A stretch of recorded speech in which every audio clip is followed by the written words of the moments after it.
So I met this next person who has just been such a great defender of mine, and I just saw him speak, and I said, oh my gosh.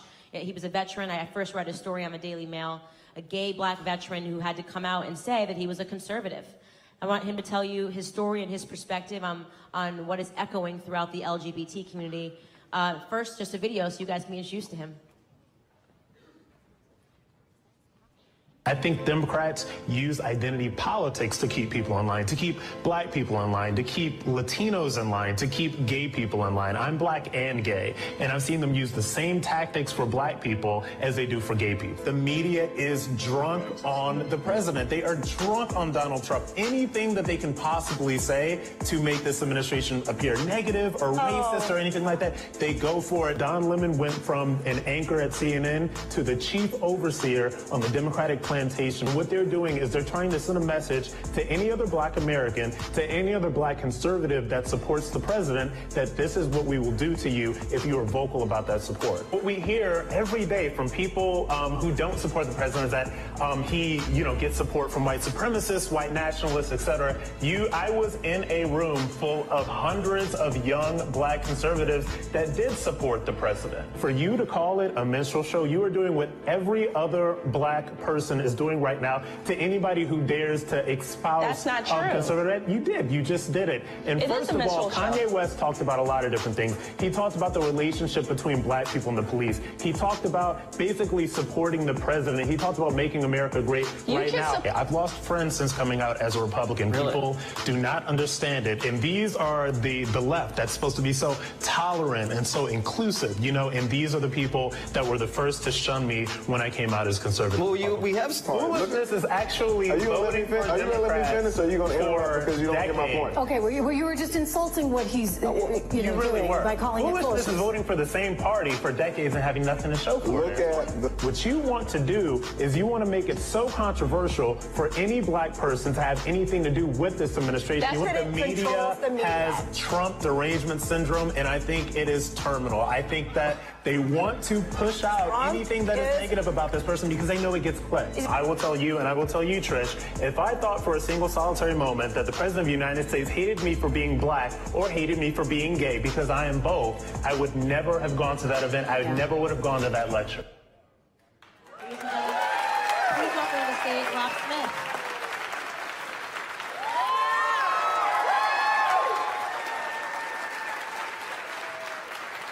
Welcome. Wow. Now this right here, this is MAGA country. Am I right?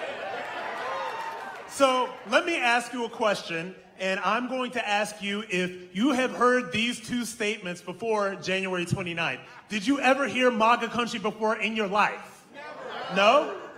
Did you ever hear the name Jussie Smollett before in your life? All right, so it's not just me. But, I'm a black gay guy. I knew who he was. Any black gay guy who's been on television, there's like 10 of us. So we all know who each other are. So on January, let me take you back to the great hate crime hoax of my generation, okay? On January 28th, in the dead of winter, at 2 a.m. in Chicago, allegedly, this gay black millionaire actor from Empire wanted to go out and get a sandwich. Because Seamless doesn't exist, apparently. So he was accosted by these two white rednecks in Make America Great Again caps. And they said, this is MAGA country. Poured bleach on him. Tied a noose around his neck, right? So this is the story that came out in the media.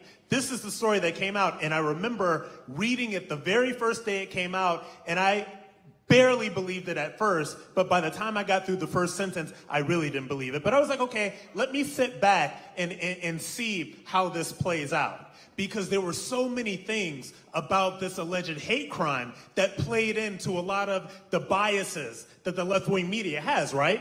Because they want to make you think that the Make America Great Again cap is just like the Ku Klux Klan hood, correct? They want you to think that everybody that wears that cap is some sort of white racist redneck.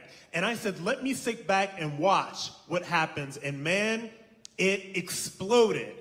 Everybody reported. You got the Washington Post, the New York Post, the Daily News, CNN, MSNBC. Everybody reported this, but what they did was they said, oh, according to TMZ, because that's who originally reported, right? TMZ is a gossip blog, right? So you see this story flying around, and not only are people shoddily reporting it, there are the people who are the professional victim class of the left. And now these are the people that are professional victims, right? Their entire identity is around being a victim because they're black or because they're gay or they're both. And so they're running around to the Daily Beast, and they're running around to all these people, and they're saying that this makes me feel more afraid to be in America because I know that the people that wear this cap don't support me. I know that they will beat me up on the streets. I know that they will lynch me on the streets, right? So this is what they were saying. And I'm going to give you a sense of why that image is so powerful and why this is able to keep on going back and forth, you know, in our society, especially among people that are black or gay or both like me. It's because there is an entire culture of people who look like me, who have my same sexual orientation, that want to be victims. It gives them life. It gives them purpose. Victimhood is currency in 2019 in America, and these people are trying to get a check. All right? Now you look at victimhood being currency and you think about it. So you think about Jussie Smollett, right? And you think about young, good-looking, millionaire Hollywood actor. Why would he want to lie about this? Why would he want to create a hate crime hoax? First of all, because he wants to divide America. And the main thing that the leftists use to divide America is that cap that a lot of you are wearing in this building right now. And let me tell you something, that cap doesn't tell me fear, that cap shows me love for America. It shows me love for this country.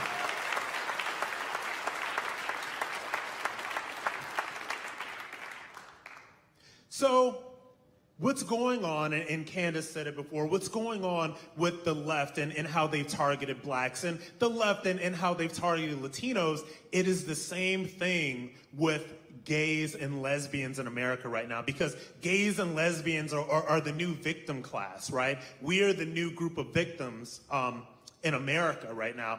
And let me tell you a little bit about my backstory in case you guys don't know who I am on my road to becoming what I like to call America's favorite black gay Republican. Now, funny, right? You know, you can laugh, it's okay. This is a safe space. So, it's a safe space. Dinesh D'Souza told a story earlier, and he was absolutely dynamic. That was my first time having the privilege to see him. So he told the story about the ladder and the rope, right? And looking back on that, I realized that I climbed the ladder. So let me tell you a little bit about myself. I was born and raised in Akron, Ohio, all right? Ohio, so Midwest guy, right? Midwest guy. And everybody likes to think that black Republicans, that we come from some sort of wealth or some sort of privilege, and that is not my story. My story is the story of somebody that came from a broken home from Akron, Ohio, that went to one of the worst high schools in the city, right? That decided at 17 years old, out of love for country, out of need for a better life, out of a lot of different things, to join the military. So that's what I did. At 17 years old, I joined the military. I joined the U.S. Army Infantry. Yeah. All right? U.S. Army Infantry. I was 4th ID.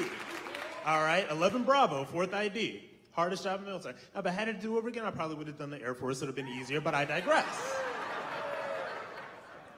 So I joined the Army, the U.S. Army Infantry, served next to people of different races, different, actually I didn't serve across from people from different genders because I was infantry, which is all male. But I served with people from different races. And I served with people that have different religions. And I was exposed to all of these people that were different from me, all right? Because I was born and raised in Akron, Ohio, black high school, black family, like everything was black, black, black. And so I was exposed to these people that were different from me, other black people, other white people, other Latino people. And what brought us together was this love for country, What brought us together was the love for America. And so when I see people wearing the Make America Great Again hat, and when I see people chanting USA, and when I'm around people that love this country, I know, because I was with people that served, that still love the country, right?